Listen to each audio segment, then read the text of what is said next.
What if I told you one of the greatest performances in cinematic history? Marlon Brando in The Godfather was delivered without the actor memorizing a single line. Don't jump to conclusions. This isn't a story about an entitled movie star refusing to do the work. It's a rebellion against the very idea of the work, a rejection of acting as artifice. Rebel without a cause, Street Fighter, Hollywood Rebel, or maybe that unforgettable line from Last Tango in Paris. I hate the way the camera feels. Throughout his career, Brando never played by the rules. He could recite the entire works of Shakespeare after a single reading, but he didn't want to recite anyone else's lines. He wanted to say his own. He hated microphones, disliked close-ups, and constantly butted heads with directors. And it all happened because Brando had a simple question. If real people do know what they were going to say next, why should I? And as the cameras rolled, something remarkable happened. Vito Corleone came alive. It wasn't just Brando's line deliveries that surprised everyone on set.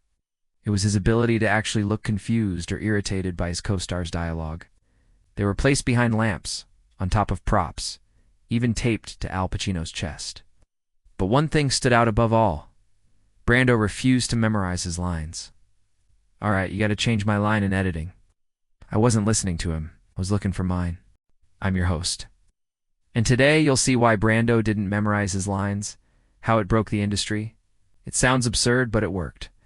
And why it might be the secret to his enduring brilliance. When you think of Marlon Brando, what comes to mind?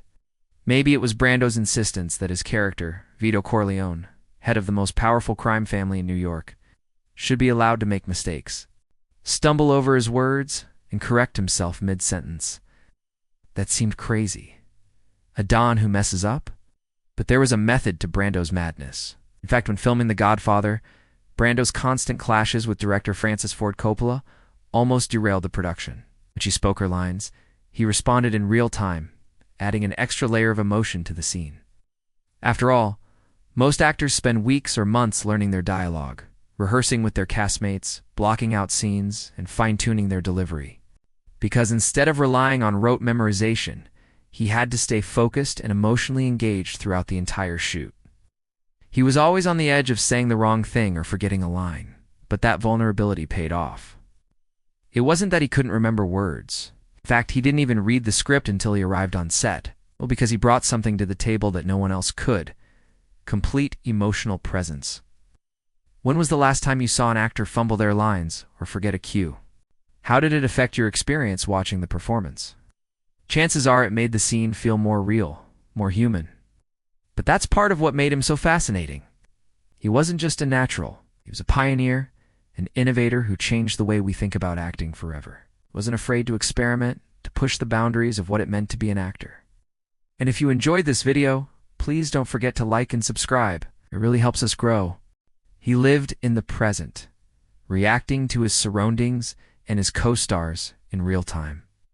What if acting isn't about memorizing lines and hitting marks? What if it's about embracing the unknown, reacting authentically, and living in the moment? You act like it's real? I'll make it real by not acting. That was Brando's philosophy, and somehow it worked. He proved that sometimes the truest art isn't in remembering what to say, but in forgetting long enough to say it like it matters. Brando's approach might have been unorthodox, but it worked.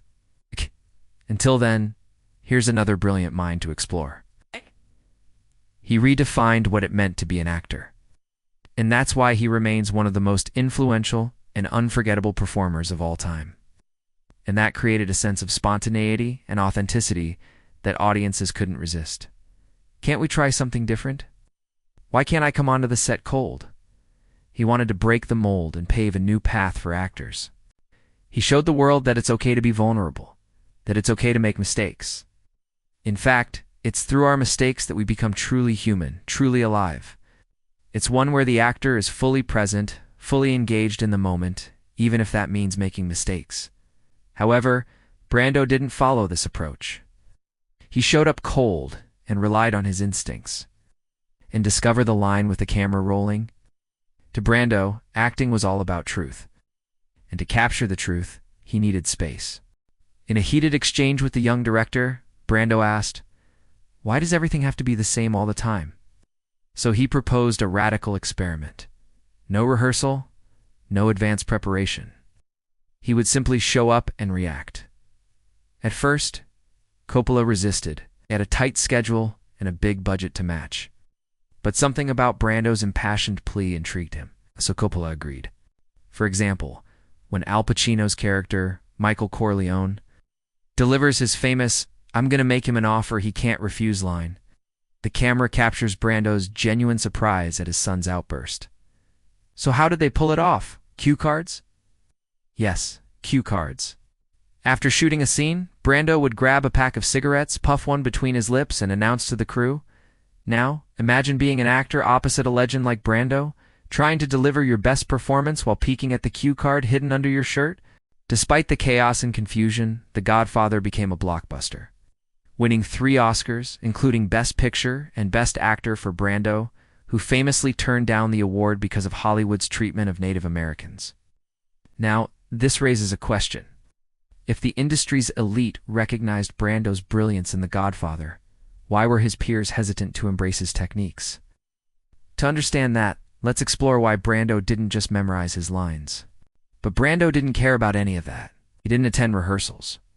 He didn't bother memorizing names or learning the lines. So why did he get away with it?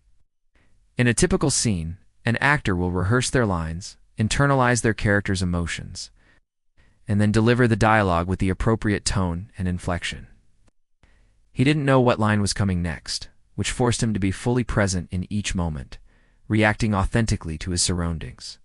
For instance, during the famous "Leave God Out of It" scene, Brando didn't know that Diane Keaton was holding back tears. It might seem like Brando was taking the easy way out, but he was actually taking the hard way.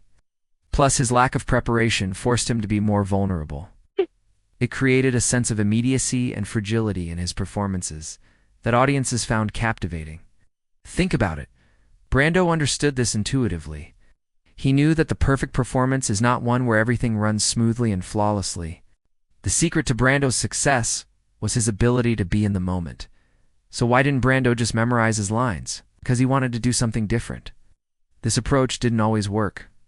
Sometimes it made Brando difficult to work with. Other times it led to missed opportunities. In a world where everyone is trying to be perfect, Brando was unapologetically himself. So the next time you watch a classic Brando film, remember that behind those legendary performances are countless hours of preparation. What do you admire most about Marlon Brando? Let us know in the comments below. As we wrap up today's commentary, let's leave you with some food for thought. Before we go, here's your final quote to ponder. Thanks for joining us today. If you're eager for more, don't miss the next upload.